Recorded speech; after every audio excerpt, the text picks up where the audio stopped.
धन्यवाद धन्यवाद. स्तुतीस पात्र आणि भयास योग्य अशा आमच्याकडून द्यावे बापा. खरोखर दयाघना आम्ही माती आहोत आणि तू कुंभार आहेस बापा. आणि दयाघना आज आम्ही तुला हेच नम्र विनंती करतो की या मातीला तू तुझ्या हातात घे बापा. आणि या मातीपासून तू तुझ्या उपयोगी असं पात्र घडव बापा, की जेणेकरून दयाघना तुझ्या योजना, तुझ्या इच्छा आणि परमेश्वरा आमच्या जीवनात पूर्ण होतील. होय दयाघना आज आम्ही इथे बसलेलो सर्वजण आमचं जीवन तुझ्या हातात समर्पित करतो. आमच्या जीवनाचा तू कुंभार आहेस म्हणून आम्ही तुला स्वीकारतो आणि आमच्या जीवनाची जडणघडण करण्यास परमेश्वरा हे जीवन तुला समर्पित करतो. होय दयागणा हे जीवन तुला समर्पित करत असताना आज तुझं वचन आमच्याशी जे बोलू इच्छित आहे, होय दयागणा ते बोलण्यासाठी परमेश्वरा मज पामरावर तू दया कर आणि या जिभेचा कंठाचा तू परमेश्वरा ताबा घे. होय दयागणा ऐकणारे कान आणि दयागणा ज्या मनात हे वचन रुजवलं जाणार आहे ते प्रत्येक मन मी तुझ्या हातात देत आहे. तारणारा प्रभू येशू ख्रिस्त याच्या नावाने मागते म्हणून तू. प्रियांनो, आजच्या मननासाठी आपण जो शास्त्रभाग निवडलेला आहे तो शास्त्रभाग आहे इर्मयाचा ग्रंथ, याचा 18वा अध्याय आणि त्याची पहिली 1 ते 8 ही वचनं आणि स्तोत्र 51 आणि लुकृत शुभवर्तमान याचा 22वा अध्याय आणि त्यातील 54 ते 62 ही वचनं. आणि आपल्या आजच्या मननाचा विषय आहे परमेश्वर आम्हाला देत असलेली दुसरी संधी. परमेश्वर आम्हाला देत असलेली दुसरी संधी. आणि आजचा विषय आपण हाताळत असताना एक वचन आपण पुन्हा वाचणार आहोत. इर्मया याचा 18वा अध्याय आणि त्याचं 4थं वचन आपण पुन्हा वाचूया. 5वं वचन आपण पुन्हा वाचूया. इर्मया याचा 18वा अध्याय आणि त्याचं 5वं वचन. तेव्हा परमेश्वराचे वचन मला प्राप्त झाले. 6वं वचन वाचा. हे इस्रायलाच्या घराण्या, या कुंभाराप्रमाणे मला तुमचे पाहिजे ते करता येत नाही काय, असे परमेश्वर म्हणतो. हे इस्रायलाच्या घराण्या, पहा कुंभाराच्या हाती माती असते तसे तुम्ही माझ्या हाती आहात. हे इस्रायला, पहा कुंभाराच्या हाती जशी माती असते तसे तुम्ही माझ्या हाती आहात. आणि या वचनाचं मनन करत असताना आपण या वचनाची पार्श्वभूमी पाहूया. या शास्त्र भागाचा ज्यावेळेस आम्ही अभ्यास करतो त्यावेळेस या 18व्या अध्यायातील पहिल्या वचनात आपल्याला काय पाहायला मिळतं आपण ते पाहूया. 18व्या अध्यायातील पहिलं वचन, परमेश्वरापासून जे वचन इर्मयाला प्राप्त झाले ते हे. या शास्त्र भागाचा जो शीर्षक आहे ते शीर्षक आम्हाला सांगत आहे की कुंभार कामावरून घेतलेला धडा. म्हणजे ह्या शास्त्र भागात कुंभार काम जे आहे त्या कामावरून परमेश्वर इस्रायल घराण्याला आणि आज आम्हाला एक धडा शिकवत आहे. आणि ते वचन इर्मयाला प्राप्त झालेलं आहे ज्यावेळेस इर्मया संदेष्टा इस्रायल लोकांमध्ये कार्यरत होता. आणि त्याला जे वचन प्राप्त झालेलं आहे ते वचन त्याला प्राप्त झालेले आहे की तो म्हणतो परमेश्वरापासून जे वचन इर्मयाला प्राप्त झाले ते हे. दुसरं वचन आपण वाचू. उठ कुंभाराच्या घरी जा, तेथे मी तुला आपली वचने ऐकवेन. उठ आणि कुंभाराच्या घरी जा, तिथे मी तुला आपली वचनं ऐकवणार आहे. प्रियांनो, परमेश्वर इर्मया संदेष्टाला कुंभाराच्या घरी पाठवत आहे. कुंभार आम्हा सर्वांना परिचित असलेलं असं एक व्यक्तिमत्व किंवा व्यावसायिक असं म्हटलं तरी चालेल. जो माती घेतो, त्या मातीवर काम करतो, ती माती चाळणं, मळणं, त्या मातीची पात्रता तपासणं आणि त्यानंतर त्या मातीला मळत असताना त्यावर कष्ट करणं, श्रम करणं आणि ती मळून झाल्यानंतर त्यापासून एखादं पात्र बनवणं. तसं पाहिलं तर फक्त जर माठ विकत घ्यायचा असेल तरच आम्हाला कुंभाराची आठवण येते. कारण की आमच्या जीवनामध्ये ज्यावेळेस उन्हाळ्याचे दिवस येतात त्यावेळेस आम्हाला थंड पाण्याची गरज भासू लागते आणि तो थंडावा आम्हाला त्या माठातील पाण्याने मिळतो आणि तेव्हा आपल्याला त्या कुंभाराची आठवण येते.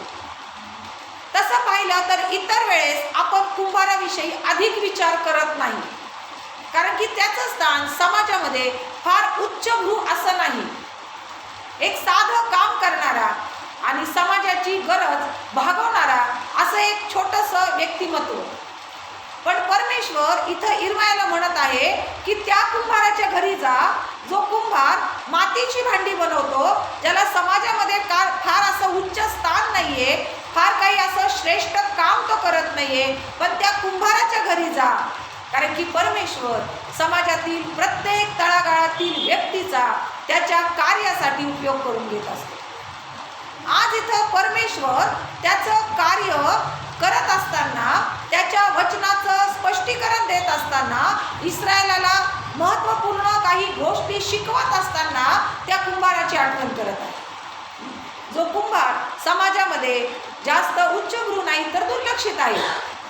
आणि तो इर्मायाला म्हणत आहे की उठ आणि त्या कुंभाराच्या घरी जा जो कुंभार एक छोटासा व्यवसाय त्याच्या घरात बसून करत आहे.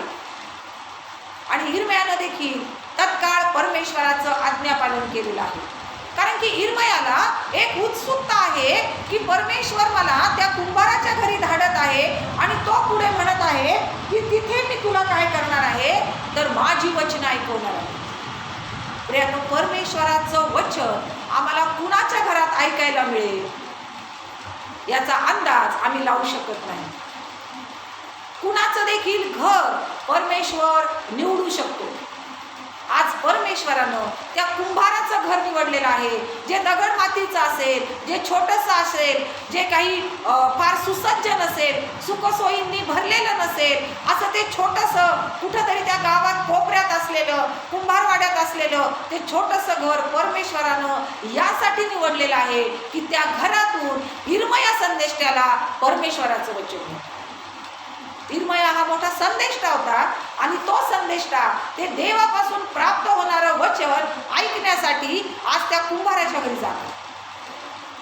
पण आपण लक्षात घेऊया की कुठंही तो इर्मया संदेष्टा म्हटला नाही की काय परमेश्वरा, मी एवढा मोठा संदेष्टा आहे आणि तुझं वचन मला इथं बसून पण समजू शकतं. त्या मोशेला तू त्या सिनाय पर्वतावर बोलवलं आणि मला मात्र तू त्या कुंभाराच्या घरी पाठवलं.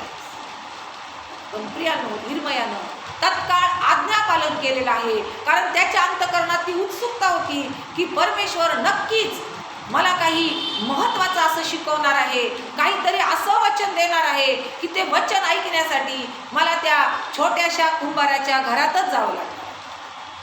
आणि इर्मयानं आज्ञापालन करून दुसरं वचन सांगतं की तो ते वचन ऐकण्यासाठी तिथं गेलेला. आता तो ज्यावेळेस त्या कुंभाराच्या घरात गेला त्यावेळेस त्याने एक दृश्य पाहिलेलं आहे आणि ते दृश्य हे आहे की तिसरं वचन आपण वाचूया. मी कुंभाराच्या घरी गेलो, तो चाकावर काम करीत होता. मी त्या कुंभाराच्या घरी गेलो त्यावेळेस कुंभार त्या चाकावर काम करत असलेला मला दिसलेला आहे. प्रियानो, परमेश्वर आमच्याकडून आमच्या कामाची देखील अपेक्षा करतो. काम करत असताना देखील आम्ही परमेश्वराच्या सेवेत असू शकतो, कारण की देवाचं वचन सांगतं की उद्योगी असा जो उद्योग करतो त्याला समृद्धी प्राप्त होते आणि जो उशाशी हात घेऊन निघतो त्याला दारिद्र्य गाठते. आणि म्हणूनच परमेश्वरानं प्रत्येक वेळेस उद्योगाला प्रथम स्थान दिलेलं आहे. आमच्या दैनंदिन गरजा भागवण्यासाठी आम्ही सतत कार्यरत असणं हे परमेश्वराला अपेक्षित आहे. आणि हा इर्मया संदेष्टा ज्यावेळेस त्या कुंभाराच्या घरी गेलेला आहे त्यांनी पाहिलेलं आहे की हा कुंभार काही शांत बसलेला नाहीये, निवांत नाहीये, तर तो त्याचं काम करत आहे. आणि त्याचं काम हे होतं की त्याच्यापुढे एक चाक मांडलेलं आहे आणि त्या चाकावर ती माती घेऊन त्या मातीपासून तो काहीतरी बनवत आहे. त्याने ते दृश्य पाहिलेलं आहे आणि त्याच्या मनातली उत्सुकता अधिक वाढलेली आहे की कुंभार तर त्याचं काम करत आहे, मला तर परमेश्वराने इथं पाठवलेलं आहे आणि मग परमेश्वर कोणतं वचन माझ्याशी बोलणार आहे. इथं काही असं वेगळं नाहीये, प्रकाश पडलेला आहे, देवाचा दूत येऊन उतरलेला आहे, काहीतरी वेगळं दृश्य आहे, काहीच नाही. कुंभार त्याचं काम करत आहे, एक साधं सुद्धा घर आहे आणि मी इथं येऊन पोहोचलेलो आहे. पण त्यानं पाहिलं की ज्यावेळेस परमेश्वर इथं मला पाठवत आहे तर नक्कीच इथून मला काहीतरी मिळणार आहे. आणि मग मग त्याने पुढे पाहिलेलं आहे की कुंभार मातीचे पात्र घडीत होता, ते त्याची हाती असताच बिघडून गेले. मग त्याला पाहिजे तसे त्याने दुसरे पात्र घडिले. परमेश्वरानं इर्मयाला त्या कुंभाराच्या घरी पाठवलं आणि कुंभार परमेश्वराचं आज्ञापालन करत असताना प्रत्येक क्षणाचा उपयोग करून घेत आहे. तो निरीक्षण करत आहे की नक्कीच परमेश्वर मला काहीतरी शिकवत आहे आणि त्याने त्या कुंभार कामाचं मनापासून अंतःकरणापासून निरीक्षण केलेलं आहे. त्या कुंभाराच्या जागी आम्ही असतो तर आम्ही घाई केली असती की अरे कुंभारा, मला देवाने इथं पाठवलेलं आहे, काही इथं विशेष घडणार आहे का, तू तर तुझं काम करत आहे. पण प्रियांनो, त्यानं मनामध्ये हे ठाम केलं होतं की ज्या अर्थी परमेश्वरानं मला इथं पाठवलेलं आहे, मला इथं काहीतरी मिळणार. ज्या वेळेस प्रियांनो आम्ही मंदिरात येतो, आम्ही सुद्धा मनाशी ठाम केलं पाहिजे की मला आज काहीतरी मंदिरामध्ये मिळणार आहे. कोणतं तरी वचन मला परमेश्वरापासून प्राप्त होणार आहे. कोणतं तरी वचनाचा कोणता तरी भाग माझ्याशी बोलणार आहे, तो माझ्या जीवनात कार्य करणार आहे. आणि ती निरीक्षण बुद्धी घेऊन हा इर्मया संदेष्टा त्या कुंभार कामाचं निरीक्षण करत आहे आणि त्यांनी पाहिलेलं आहे ती एक महत्त्वपूर्ण गोष्ट की तो कुंभार माती घेऊन पात्र बनवत होता आणि त्याच्या हातात ते पात्र बनत असताच ते बिघडलं आणि त्यानं काय केलेलं आहे तर त्यानं त्या बिघडलेल्या पात्राचं दुसरं पात्र बनवलं. कुंभार ती माती मळतो आणि ज्यावेळेस ती त्या चाकावर तो ठेवतो, तो पात्र बनवायला लागतो आणि पात्र बनवत असता ते बनवता बनवता बनवता त्या पात्रामध्ये जरा जरी त्याला कठीणपणा आढळला, एखादा खडा आढळला, एखादी टोकदार वस्तू आढळली तर तो ते पात्र मोडून त्याचं दुसरं पात्र बनवतो. कारण की त्याच्यामध्ये एखादा खडा, एखादा टोकदारपणा, कठीणपणा राहिला तर ते पात्र पुढं जाऊन बिघडणार आहे, त्या पात्राला छिद्र पडणार आहे. कारण की ते भाजत असताना त्याच्यावर त्याचा दुष्परिणाम होणार आहे हे त्या कुंभाराला माहीत असतं. आणि म्हणून त्याच्या हातात असतानाच तो काय करत आहे तर त्या मातीचं दुसरं पात्र बनवणार. प्रियांनो, गोष्ट छोटी आहे, दृश्य छोटं आहे, नेहमीच्या पाहण्यातलं आहे, पण आम्ही त्या नवीन दृष्टीनं त्या घटनेकडे पाहिलं पाहिजे. परमेश्वर इर्मयाला काय दाखवत आहे की तुम्ही देखील माती आहात आणि तुम्ही माझ्या हातात आहात आणि ज्यावेळेस माझ्या हातात असून मला तुमच्यामधला कठीणपणा दिसतो, मला तुमच्यातला टोकदारपणा, बोचणारी गोष्ट ज्यावेळेस कळती त्यावेळेस मी तिथंच तुम्हाला मोडतो आणि तुमच्यापासून नवीन पात्र तयार करतो. लक्षात घ्या प्रिय, आमचं दैनंदिन जीवन हे परमेश्वराच्या हातात असणं फार गरजेचं आहे. ज्यावेळेस आम्ही त्याच्या हातात असतो, ज्यावेळेस तो आम्हाला घडवत असतो, त्याने आम्हाला मुलायम केलेलं आहे, मौसूद केलेलं आहे, आमच्यावर कष्ट केलेले आहेत. कारण की दावीद म्हणतो की आईने गर्भधारणा केली तेव्हापासूनच मी बाकी आहे, पण तू मला घडवलेलं आहे, तू मला ओळखत आहेस. त्यानं त्या आईच्या गर्भात आम्हाला घडवलेलं आहे आणि तो घडवत आहे आणि घडवत असताना त्याला अचानक जर आमच्यामध्ये कठीणपणा दिसला, आमच्यामध्ये तो टोकदारपणा दिसला, आमच्या त्या मुलायमतेमध्ये नको असलेली गोष्ट दिसली, तो ती मोडून टाकतो आणि नवीन पात्र तयार करतो. कारण तो आमच्या जीवनात दूरदृष्टी पाहतो, कारण त्याला त्या पात्राचा उपयोग अधिक काळासाठी करून घ्यायचा. त्याची इच्छा नाही की त्या पात्राचा नाश व्हावा आणि म्हणून तो ते नवीन पात्र तयार करतो. ज्यावेळेस हा कुंभार काम करतो त्यावेळेस तो काय करतो तर त्या मातीपासून वेगवेगळी भांडी बनवतो. आमची तहान भागवण्यासाठी, थंडगार पाणी देण्यासाठी एखादं मडकं बनवतो, फुलं ठेवण्यासाठी एखादी सुंदरशी फुलदाणी बनवतो, आमच्या घरात शोभेच्या वस्तू असाव्यात म्हणून शोभेच्या वस्तू बनवतो. आजकाल तर स्वयंपाक करण्यासाठी देखील मातीची भांडी वापरतात. कारण की विज्ञान असं म्हणतं की त्याच्यामध्ये अन्न तयार केलेलं हे आमच्यासाठी पौष्टिक आहे. चहा पिण्यासाठी देखील मातीची छोटी गाडगी बनवतात. म्हणजे या मातीला महत्त्व आहे, त्या कुंभार कामाला महत्त्व आहे आणि त्या कुंभार कामाने, त्या कुंभारानं तयार केलेल्या पात्रांना देखील महत्त्व आहे. आणि अशी वेगवेगळी पात्र त्या कुंभाराने मनात बनलेला आहे, त्या मातीच्या गोळ्यापासून मला मडकच बनवायचं आहे. त्या मातीच्या गोळ्यापासून मला फुलदाणीच बनवायची आहे. त्याच्यापासून मला शोभेचंच पात्र बनवायचं आहे. त्याच्यापासून मला स्वयंपाकासाठी तवा असेल, कढई असेल, तेच पात्र बनवायचं आहे. त्याच्या डोक्यामध्ये ती योजना ठरलेली असते आणि ती बनवत असताना जर त्याचा आकार बदलला, त्याच्या मनासारखं ते झालं नाही, तर तो हातात असताच ते मोडतो आणि पुन्हा त्याचं नवीन पात्र. त्यामुळे आमच्या जीवनामध्ये अनेक वेळा आम्हाला असा अनुभव येतो की आम्ही अपमानित होतो, दुखावले जातो, कष्टी होतो, निराश होतो आणि तिथंच आम्ही मोडले जातो. पण देवाचं वचन सांगतो की तुमचं मोडणं हे तुम्हाला पुन्हा घडवण्यासाठी आहे. तुमचं तुटणं हे पुन्हा तुम्हाला घडवण्यासाठी आहे. कारण आमचा परमेश्वर ज्यावेळेस मोडतो त्यावेळेस तो टाकून देत नाही, तर तो पुन्हा घडवतो. आम्ही योसेफाचं सुंदर उदाहरण पाहिलेलं आहे. विकलं, देश सोडून तो दुसऱ्या देशात गेला, गुलाम म्हणून गेला, पण तिथं जिथं तो मोडला, परमेश्वरानं त्याला त्या मिसर देशामध्ये पुन्हा घडवलं आणि त्या उच्च पदावर नेमलं. कारण की परमेश्वर आम्हाला हेतू पुरस्पर मोडत असतो. पण सर्वात महत्त्वाची गोष्ट, आम्ही ज्यावेळेस दुसरं पात्र केव्हा बनवू शकतो, तर देवाचं वचन सांगतं की त्याच्या हातात असताच ते बिघडले आणि मग त्याने त्याचे दुसरे पात्र बनवले. आम्ही मोडलो गेलेलो आहोत, पण आमचं दुसरं पात्र आता परमेश्वर तयार करणार आहे. पण त्या कालावधीमध्ये आम्ही परमेश्वराच्या हातात असणं गरजेचं आहे. जर आम्ही परमेश्वराच्या हातात नाही तर कुंभार काहीही करू शकत नाही. एकदा त्यानं ती माती टाकून दिली, पुन्हा ती माती तो वापरणार नाही. कारण की ती उन्हानं सुकून जाईल, ती कडक होईल आणि त्याचा त्याला पुन्हा उपयोग होणार. म्हणजे ज्यावेळेस आम्ही तुटत असतो, मोडत असतो, त्यावेळेस देखील अपयशी होत असतो, निराश होत असतो, नाराज होत असतो, त्यावेळेस देखील आम्ही परमेश्वराच्या हातात असणं गरजेचं आहे. कारण जर आम्ही त्याच्या हातात आहोत तर त्याचं आमच्यावर लक्ष आहे. तो आम्हाला पुन्हा नव्यानं उभं करणार आहे, नव्यानं आम्हाला घडवणार आहे.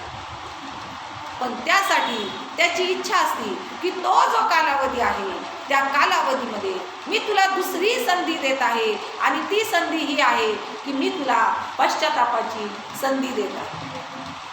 जो पश्चाताप करतो आणि परमेश्वराच्या हातातच राहतो तो पुन्हा घडवला जातो. पण जो पश्चाताप न करता परमेश्वराच्या हाताबाहेर जातो तो मात्र पुन्हा घडवला जात नाही, तर त्याची वाटचाल ही विनाशाकडे, नाशाकडे.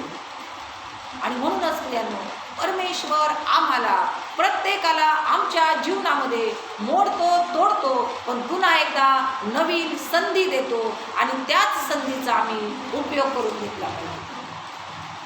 आमच्या पवित्र शास्त्रातलं सुंदर उदाहरण म्हणजे दावीद राजा, जो परमेश्वराच्या मनासारखा होता. जो परमेश्वर म्हणतो की हा माझ्या मनासारखा राजा आहे, पण त्या दावीद राजानं देखील त्याच्या डोळ्यानं त्याला पापात पाडलं, मोहात पाडलं आणि त्याच्याकडून पाप झालं आणि पुढे जाऊन व्यभिचार आणि व्यभिचारातून रक्तपात. आणि ज्यावेळेस त्यानं हे पाप केलं, पण परमेश्वराला दावीद राजापासून नवीन पात्र बनवायचं होतं, परमेश्वरानं त्याला सोडलं नाही, तर त्याच्याकडे नाथान संदेष्टाला पाठवलं. आणि नाथान संदेष्टा येऊन त्या दावीद राजाचं ताडण करत आहे, त्याला कथेतून, गोष्टीतून त्याची चूक दाखवून देत आहे आणि त्या दावीद राजाच्या मनाला चुटपुट लागलेली आहे आणि त्यानं स्तोत्र 51 लिहिलं. जे स्तोत्र आम्ही आज वाचलेलं आहे, प्रत्येक वचन आम्हाला पश्चाताप करण्याची संधी देतं, पश्चातापासाठी आमंत्रित करतं. कारण तो म्हणतो की मी माझे अपराध जाणून आहे. प्रियांनो, पश्चातापाची पहिली पायरी आहे की आधी आम्हाला आमची चूक, आमचे अपराध कळले पाहिजेत, तरच आम्ही पश्चाताप करू शकतो. आणि दावीद राजा म्हणतो की मी आपले अपराध जाणून आहे आणि माझे पाप तुझ्या पुढे नित्य आहे. मी ते लपवलं आहे. प्रजा माझ्या विरुद्ध बोलू शकत नाही, कोणीही माझ्या पुढे बोलू शकत नाही, पण मी जे पाप गुप्तपणे केलेलं आहे ते तुझ्या पुढे नित्य आहे. माझ्या जीवनात जे पाप आहे ते मलाच माहीत आहे, ते मी गुप्त ठेवलेलं आहे, ते मी लपवून ठेवलेलं आहे. पण दावीद राजा म्हणतो परमेश्वरापासून काहीच लपलेलं. तो म्हणतो माझं पाप तुझ्या पुढे नित्य आहे आणि तुझ्या विरुद्ध मी पाप केलेलं आहे, जे वाईट ते केलेलं आहे. म्हणून तू बोलशील तेव्हा न्यायी ठरशील आणि निवाडा करशील तेव्हा निस्पृह ठरशील. आणि मग पुढे दावीद राजाने म्हटलेलं आहे की तू मला काय कर तर माझ्या पापांची क्षमा कर, मला धू, मला शुद्ध कर, माझ्या ठाई शुद्ध हृदय उत्पन्न कर. आणि तो कळवळून पश्चाताप करत आहे, कारण त्याला परमेश्वराच्या हातातून बाहेर पडायचं, त्याला परमेश्वराच्या हातातच राहायचं आहे. कारण तो 11व्या वचनामध्ये म्हणतो तू मला आपल्याकडून घालवून देऊ नकोस. कारण दावीद राजाला माहीत होतं माझ्याकडून पाप झालेलं आहे, मी चुकलेलो आहे, मी मोडलेलो आहे, मी तोडलेलो आहे, मी अपात्र ठरलेलो आहे. आता मी देवाच्या सेवेस पात्र नाही, आता मी देवाच्या मनासारखा नाही. पण त्याला माहीत आहे जर आज मी परमेश्वराच्या हातातून बाहेर पडलो तर मात्र माझा नाश ठरलेला आहे. आणि म्हणून तो कळकळून 11व्या वचनात म्हणत आहे की तू मला आपल्याकडून घालवून देऊ नकोस. माती त्या कुंभाराला म्हणत आहे की कबूल आहे की माझी घडण चुकलेली आहे, पण हे देवा या चाकावरून उतरून तू मला फेकून देऊ नकोस. कारण की तू जर चाकावरून फेकून दिलंस तर मात्र माझा नाश होईल, मला कोणीही पाहणार. या चाकावरच मला ठेव, या चाकावरच मला घडव. आणि म्हणून दावीद राजा विनंती करत आहे की आपल्याकडून घालवून देऊ नकोस आणि आपल्या पवित्र आत्मा माझ्यामधून काढून घेऊ नकोस. ज्यावेळेस परमेश्वर आमच्यातील पवित्र आत्मा काढून घेईल, आमचं शरीर हे काहीही किंमत नसलेलं शून्य असेल. आणि हे दावीद राजाला माहीत होतं आणि म्हणून तो पश्चाताप करत आहे. तो इतका पश्चाताप करत आहे की ज्या काळामध्ये पशुयज्ञ होत होते, होम बली होत होते, हजारो आणि लाखो पशूंचं अर्पण होत होतं, त्या काळामध्ये दावीद राजा परमेश्वराला म्हणत आहे तुला पशुयज्ञ आवडत नाही, नाहीतर मी केला असता. तर तू माझ्याकडून काय अपेक्षित करतो तर भग्न आणि अनुतप्त हृदय तुच्छ मानला. आम्हाला तो म्हणत आहे की मी कुंभार आहे, तुम्ही माती आहे, मला तुमच्यापासून पुन्हा नवीन पात्र घडवायचं आहे. पण दावीद राजासारखं आम्ही त्या परमेश्वराला विनवलं पाहिजे की हे परमेश्वरा मला तुझ्याकडून काढून देऊ नकोस, मला तुझ्याच हातात ठेव. मी आज तुटलेलो आहे, मी आज निराश झालेलो आहे, मी आज मोडला गेलेलो आहे, पण माझा विश्वास आहे जर मी तुझ्या हातात आहे तर तू पुन्हा मला उभं करणार, तू पुन्हा माझ्यापासून नवीन पात्र उभं करणार आहे. होय, त्या दुसऱ्या संधीचा दावीद राजानं उपयोग करून घेतलेला आहे. आणि पुढे आपण पाहतो की परमेश्वरानं दावीद राजाला क्षमा केलेली, कारण आमचा परमेश्वर हा क्षमा करणारा परमेश्वर आहे. फक्त तो आम्हाला संधी देतो पश्चातापाची, त्या संधीचा उपयोग आम्ही करून घेतो. जे शुभवर्तमान आपण वाचलं त्या शुभवर्तमानामध्ये आपल्याला यहुदा इस्करियोत भेटलेला आहे. या यहुदा इस्करियोतने ज्यावेळेस त्या येशू ख्रिस्ताला त्या 30 नाण्यांसाठी विकलं आणि नंतर त्याला पस्तावा झाला आणि तो बाहेर जाऊन ढसाढस रडला, पण प्रियांनो त्यानं पश्चाताप केला नाही, तर त्याची चूक त्याला कळताच त्याने जाऊन गळफास घेतला आणि तो मृत्यू. त्यानं स्वतःचा नाश करून घेतला.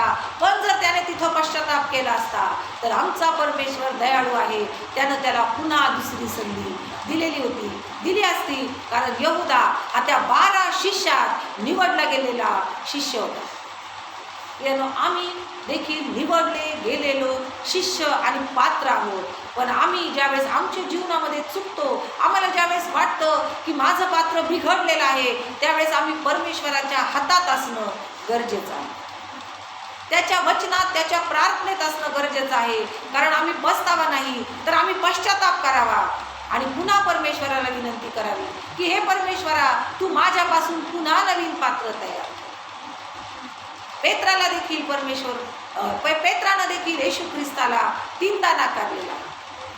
येशू ख्रिस्त म्हटला होता की तू मला कोंबडा आरवण्यापूर्वी 3 वेळा नाकारशील.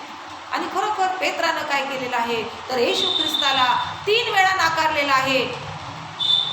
कोणत्या वेळेस नाकारलेलं आहे. ज्यावेळेस येशू ख्रिस्ताला त्याच्या सहानुभूतीची गरज होती, ज्यावेळेस येशू ख्रिस्त त्या वधस्तंभावर एकटा पडलेला होता आणि ज्यावेळेस त्याच्यावर अत्याचार अन्याय होत होते आणि त्यावेळेस मोठ्या अपेक्षेनं त्यानं वळून पेत्राकडे पाहिलेलं आहे आणि पेत्रानं त्यापूर्वी 3 वेळा त्याला नाकारलेलं. पण पेत्राला ज्यावेळेस आपली चूक कळाली त्यावेळेस शुभवर्तमान आपण वाचलं की तो बाहेर गेला आणि तो मोठ्यानं रडला आणि त्यानं पश्चाताप केला. होय, त्याला जीवनात मिळालेल्या दुसऱ्या संधीचा त्यानं उपयोग करून घेतला. ज्या क्षणी येशू ख्रिस्तानं त्याच्याकडं पाहिलं, त्याला त्याच्या चुकांची जाणीव झाली. आज येशू ख्रिस्त आमच्याकडं पाहत आहे, त्याची दृष्टी आमच्याकडं आहे आणि आमचे अपराध काय आमच्या लक्षात आहेत काय, आणि त्या पेत्रासारखा आम्ही पश्चाताप करत आहोत.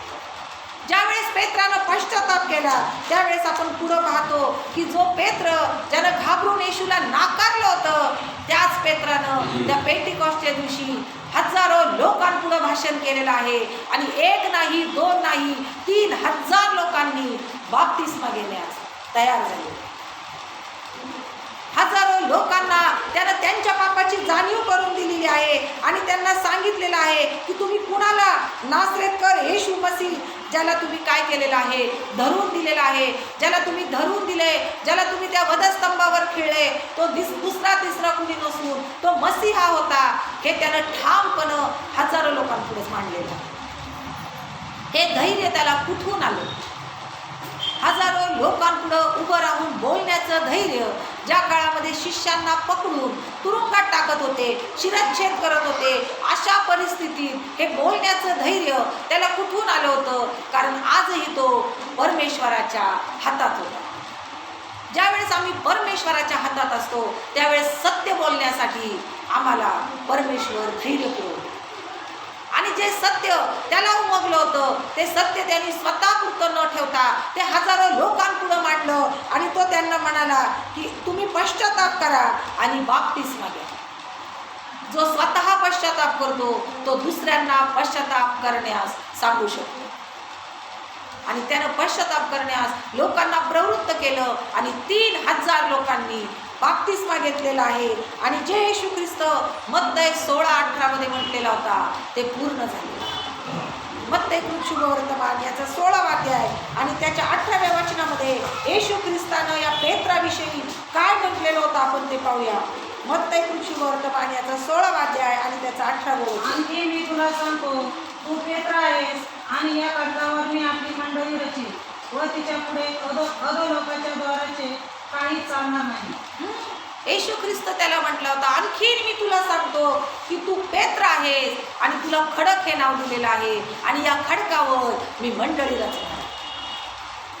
येशू ख्रिस्तानं पेत्राच्या जीवनाबद्दल एक योजना केली होती आणि त्या योजनेमध्ये पेत्राने येशू ख्रिस्ताला नाकारलं होतं. तो येशू ख्रिस्तापासून दूर जाऊ पाहत होता, पण येशू ख्रिस्तानं त्याला दूर जाऊ दिलं नाही. त्याच्याकडे एक दृष्टिक्षेप टाकला आणि पेत्रानं त्याचा उपयोग करून घेतला. त्यांनी पश्चाताप केला आणि परमेश्वरानं येशू ख्रिस्तानं जी योजना पेत्राद्वारे केली होती ती पूर्ण झालेली आहे. कारण येशू ख्रिस्त म्हटला होता की तुझ्यावर मी काय करणार आहे तर मंडळी रचणार आहे. तू खडक तुला खडक म्हणणार आहे आणि तुझ्यावर मी अशी मंडळी रचणार आहे की तिच्या समोर अधोलोकांच्या द्वाराचं काहीच चालणार नाही. आणि प्रियानो, येशू ख्रिस्तानं मुखातून काढलेले हे शब्द पूर्ण झालेले आहेत आणि पेत्रानं पश्चातापास प्रवृत्त करून 3000 लोकांनी बाप्तिस्मा घेतलेला आहे. 3000 लोकांची भर विश्वासणाऱ्यांमध्ये पडलेली आहे. आज जर आमच्या मंदिरामध्ये अचानकपणे 3000 लोकांची भर पडली तर केवढा तो समुदाय, स्वर्गामध्ये केवढं ते गौरव होईल की आज 3000 आत्मे आमच्या मंदिरामध्ये वाढलेले आहेत. ज्या पेत्रानं या दुसऱ्या संधीचा उपयोग करून घेतला त्या पेत्राला पुनरुत्थित प्रभूनं दर्शन दिलेलं आहे, त्याचा सन्मान केलेला आहे आणि त्याच पेत्रानं पुढं जाऊन अद्भुत असं कार्य केलेलं आहे. आणि त्यानं काय केलेलं आहे तर येशू ख्रिस्तासाठी प्राण देखील दिलेले आहे. आम्हाला माहीत आहे की या पेत्राला देखील वधस्तंभावरच खेळण्यात आलेलं आहे. वधस्तंभावरचं मरण ही शिक्षा त्याला ठोठवण्यात आलेली आहे. पण पेत्र म्हणाला की मला जर वधस्तंभावर टांगलं तर माझी तुलना त्या येशू ख्रिस्ताशी होईल. आणि म्हणून पेत्र म्हणाला मला वधस्तंभावरचं मरण द्या, पण मला त्या वधस्तंभावर उलटं टाका, की जेणेकरून माझी तुलना त्या तारणाऱ्याशी होईल. आणि त्या वधस्तंभावर उलटं टांगून त्या पेत्राला मारण्यात आलेला. ज्या पेत्रानं येशू ख्रिस्ताला नाकारलं, त्या पेत्रानं वेळीच पश्चाताप केला आणि वेळीच त्याने काय केलेलं आहे, त्या दुसऱ्या संधीचा उपयोग करून घेतलेला आहे. कारण तो जाणत होता की मी माती आहे आणि